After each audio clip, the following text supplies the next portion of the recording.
Qu'est-ce qui fait qu'un jour, vous avez eu moins de plaisir à lire ? Pourquoi vous êtes-vous mis à ressentir de la fatigue au lieu de palpiter au rythme des pages et des mots ? Qu'est-ce qui a changé ? Vous ou bien votre vue ? Chacun doit pouvoir compter sur sa vue. C'est pourquoi chez Écoute et Voir, nous lançons la prévention pour tous et vous accueillons pour évaluer gratuitement votre vue dans nos 750 magasins d'optique.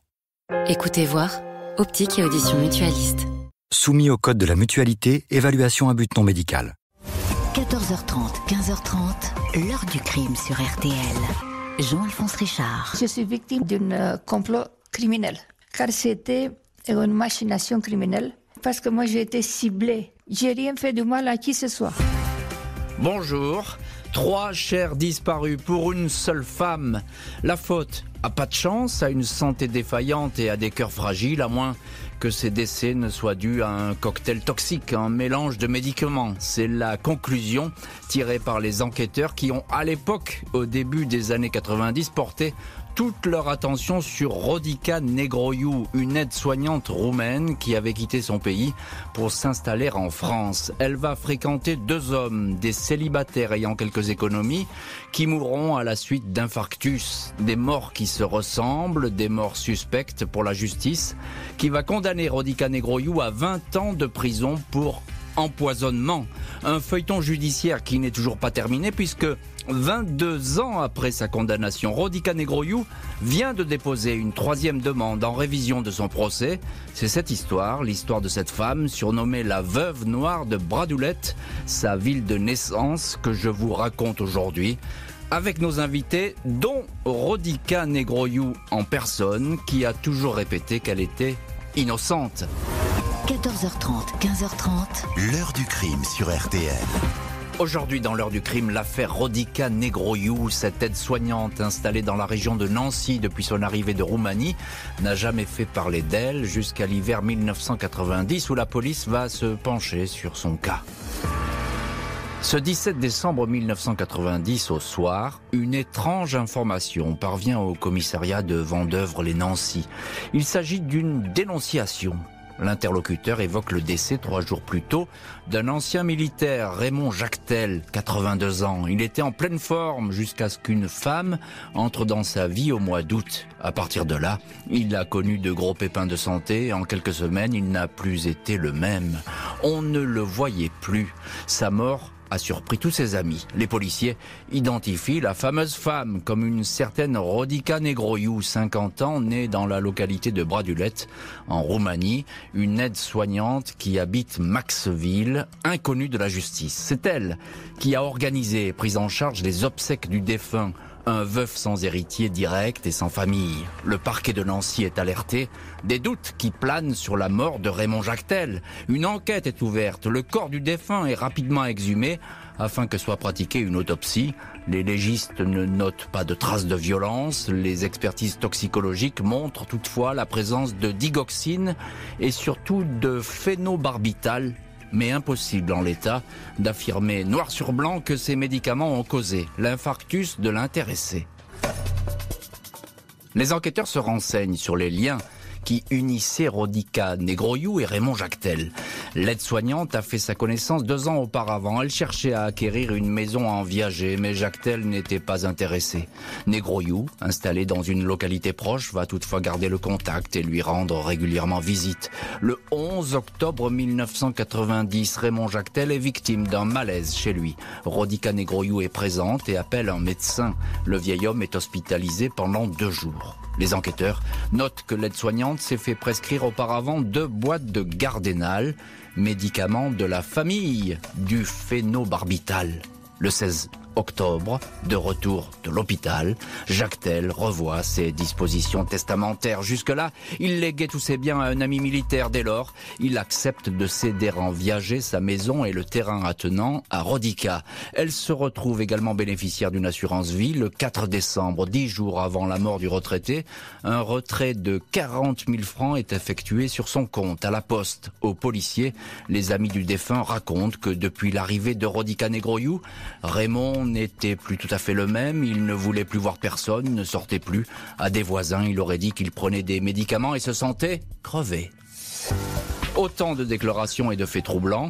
Une enquête pour homicide volontaire est ouverte. Le parquet de Nancy ne diligente toutefois pas de poursuite, même si Rodica Negroiu reste dans le viseur des enquêteurs. Cette femme, arrivée en France en janvier 1985, après avoir travaillé comme couturière, dactylo, ouvrière dans une usine d'ampoules électriques, puis avoir décroché son diplôme d'infirmière, a été une première fois mariée dans son pays natal avec Hermann Goldstein, un cadre de l'administration brutalement décédé en 1982 à l'âge de 51 ans d'une insuffisance cardio-respiratoire aiguë. De cette union est né un fils, Marius, qui a suivi sa mère lors de son départ pour la France. Mère et fils se sont installés à Nancy.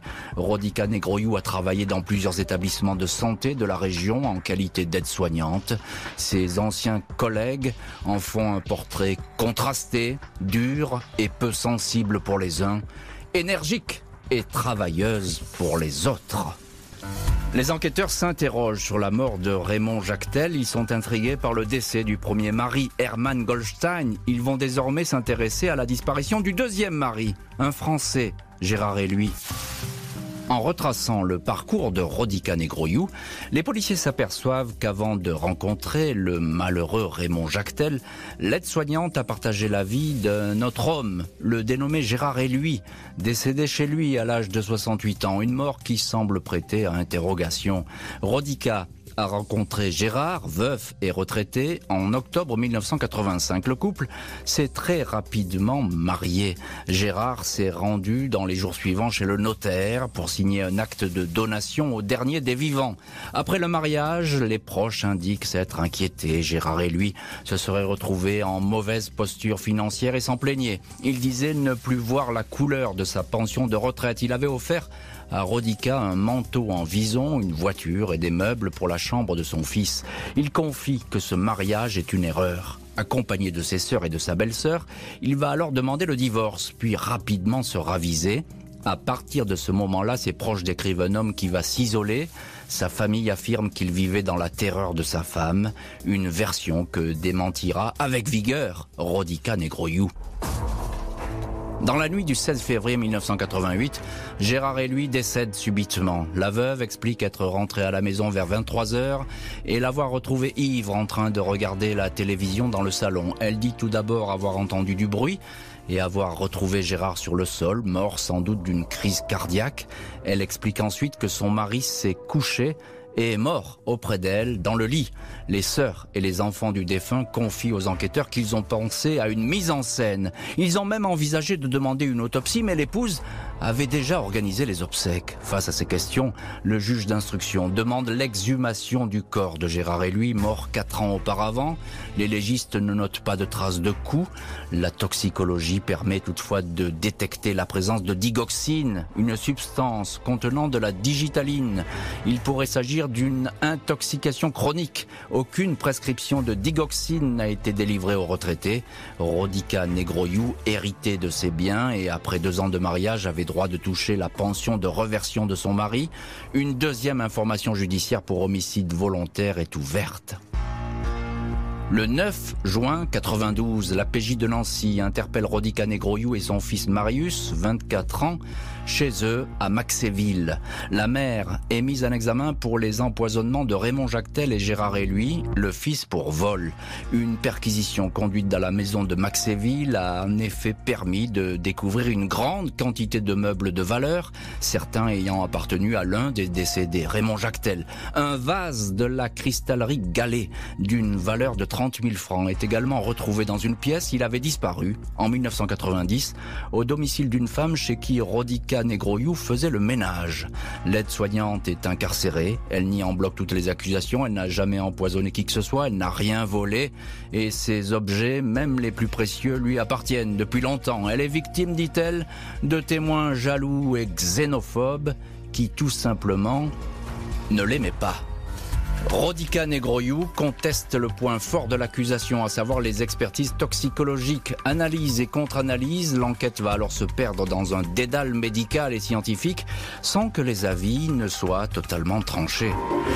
Le 8 avril 1993, Rodica Negroiu est libérée après 10 mois passés en détention provisoire. L'aide-soignante n'en a pas terminé pour autant avec la justice. Loin de là, toujours suspectée de 2 homicides, elle reste placée sous contrôle judiciaire. Les experts légistes ont noté la présence dans les corps de Raymond Jactel et Gérard Eluy de digoxine, un dérivé de la digitaline, une substance qui peut provoquer un dérèglement du rythme cardiaque et le cas échéant entraîner la mort. Il se pourrait que dans le cas de Raymond Jactel, un médicament contenant de la digoxine a été associé à une autre médication, un cocktail empoisonné qui a fini par terrasser le patient, victime d'un infarctus. Une contre-expertise confiée au professeur Michel Rudler ruine totalement cette explication. Cette fois, l'analyse toxicologique utilisant une autre méthode ne détecte pas d'éléments toxiques dans les viscères et les cheveux des 2 hommes.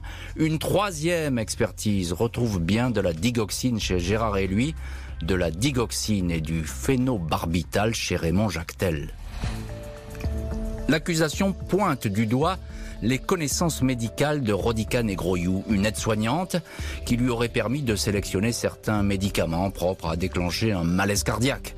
En pleine instruction, le 28 juillet 92, le juge reçoit des informations d'un témoin, Esther Goldstein. La sœur du tout premier mari de Rodica, Esther Goldstein, explique que le décès de son frère en 1982 dans la petite ville de Buzău, en Roumanie, lui avait toujours paru suspect. Elle soupçonnait une intervention de l'aide-soignante. Le juge va ouvrir une enquête sur ce cas, enquête toutefois refermée par un non-lieu en 1997. Rodica Negroiu, décrite par les psychiatres comme une femme plus intelligente que la moyenne, mais présentant une personnalité névrotique, dément imperturbablement les accusations. Elle parle de procès-verbaux truqués, stigmatise l'animosité du juge et des enquêteurs. Elle dit ne pas être concernée par les expertises médico-légales. Rodica Negroiu, renvoyée effectivement aux assises, elle dit aborder cette épreuve en toute confiance, sûre de son innocence. Elle compte bien à cette occasion de fausses déclarations, de dire qu'il y a eu de fausses déclarations, extorquées sans lunettes et sous la torture, affirme-t-elle. Ce 21 juin 1999, Rodica Negroiu, 59 ans, cheveux blonds décolorés, veste de tailleur pied de poule, comparaît libre devant la cour d'assises de Meurthe-et-Moselle. Plus d'une 60aine de témoins sont listés, policiers, un directeur des pompes funèbres et même un prêtre.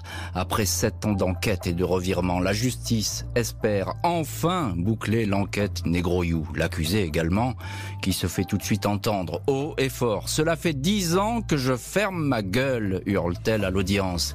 Elle dit s'être retrouvée dans une cage lors de sa détention provisoire, affirme avoir été défigurée après avoir été battue. Au passage, le directeur de la maison d'arrêt de Nancy est qualifié de SS. Un policier parle de la 2e victime, Raymond Jactel, comme d'un veuf robuste qui ne souffrait que de varices à une jambe.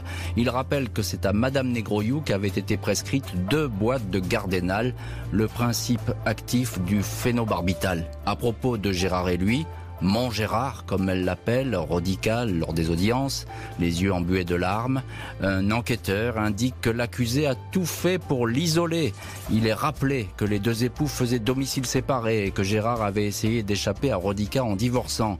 Celle-ci sort alors de ses gonds. Médisance, mensonge, machination, crie-t-elle dans la salle d'assises. Après 10 jours de procès, l'avocat général réclame 20 ans d'emprisonnement pour la principale accusée, décrite comme enjôleuse et manipulatrice. L'avocat de la partie civile indique « Cette histoire, c'est le crépuscule des dieux écrit par Rodica Negroiu, hier encore antipathique, aujourd'hui pathétique. 20 ans de prison pour Rodica Negroiu, écroué au centre pénitentiaire des femmes de Rennes. » Malgré sa condamnation, Rodica Negroiu ne va pas lâcher prise, bien décidée à ce que son innocence soit établie. 22 ans après sa condamnation, elle vient de déposer une 3e demande en révision de son procès, à l'appui une étonnante découverte toxicologique. Le 24 janvier 2015, Rodica Negroiu sort de prison après avoir purgé sa peine. Alors qu'elle était incarcérée, elle a déposé 2 demandes de révision de son procès, toutes 2 rejetées. La première en 2010, la seconde en 2018. L'avocat de toujours de Rodica Negroiu, Alain Bert, avait pourtant trouvé un argument massu pour obtenir la révision. Il avait établi que la deuxième victime, Raymond Jactel, prenait de son plein gré du Colchimax, un médicament contenant du phénobarbital, substance incriminée pour expliquer sa mort soudaine. L'expert a reconnu qu'il s'était trompé, mais la justice en est restée là. En 2019, Rodica Negroiu contacte le professeur de toxicologie Jean-François Narbonne, qui, en compagnie de 2 scientifiques, accepte de se pencher sur le dossier. Selon les experts, les décès de Jactel et Eluy sont parfaitement naturels, liés à leur état de santé particulièrement dégradé, des comorbidités et des associations de médicaments qui leur étaient prescrits, associations aujourd'hui interdites. À l'appui de ce rapport, une 3e demande de révision du procès vient donc d'être déposée. Ultime chance pour Rodica Negroiu, âgée aujourd'hui de 82 ans, de démontrer qu'elle n'est pas une empoisonneuse. L'heure du crime, présenté par Jean-Alphonse Richard sur RTL.